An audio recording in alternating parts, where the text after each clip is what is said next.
Hello everyone and welcome to Kernel of Wisdom. I'm Joelle and today I'm talking about the benefits of mindfulness for eating disorders.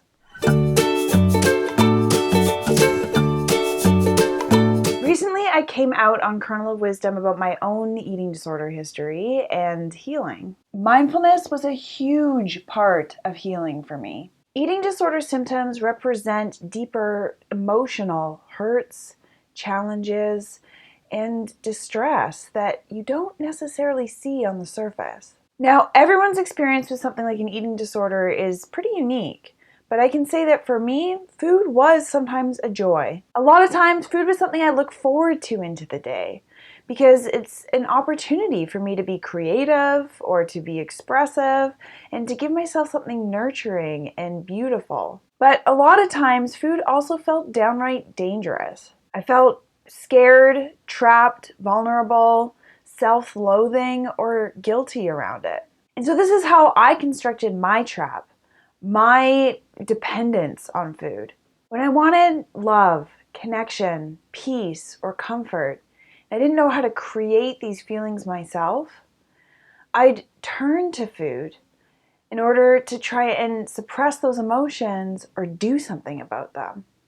But as an external source, it was only a band-aid. Similarly, if someone was offering me food that I knew wasn't going to make me feel good, that wasn't coming from a place for me of love and joy, even if it was for them, I'd often feel vulnerable, powerless, scared, trapped, or guilty.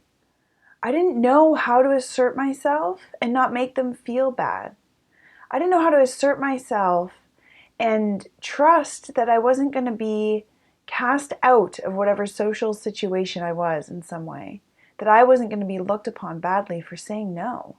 And so I'd take the food and then punish myself, stuffing myself to the brink just because I felt so guilty, so powerless, and these negative feelings manifested themselves in me harming myself with the use of food. Mindfulness helped me break this cycle in a number of ways. First, remember that mindfulness is about acceptance, about accepting what's really going on. I had to face and accept the emotional reasons behind my eating if I was ever going to be able to change anything. And I had to accept that these emotions really scared me and I didn't know what to do with them. Mindfulness helped me recognize these various emotions, some of the struggles I was dealing with, and sit with that till I could accept that it's really there. Second, mindful self-compassion was key. And there's a lot of research showing that self-compassion can do a lot for people with eating disorders, because people with eating disorders don't tend to show themselves a lot of love.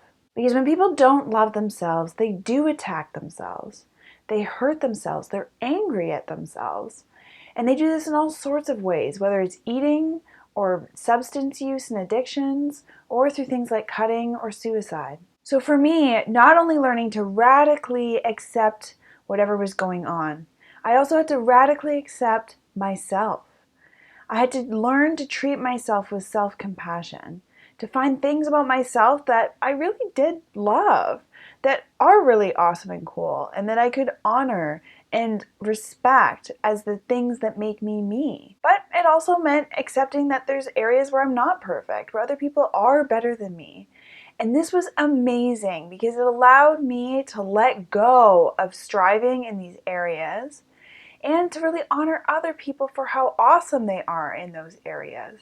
And when I still hurt or still struggle, being able to offer myself words of kindness, words of self-compassion, makes a huge difference in terms of how I deal with the feelings that I have. And interestingly enough, this mindful self-compassion is also what helped me learn to assert myself.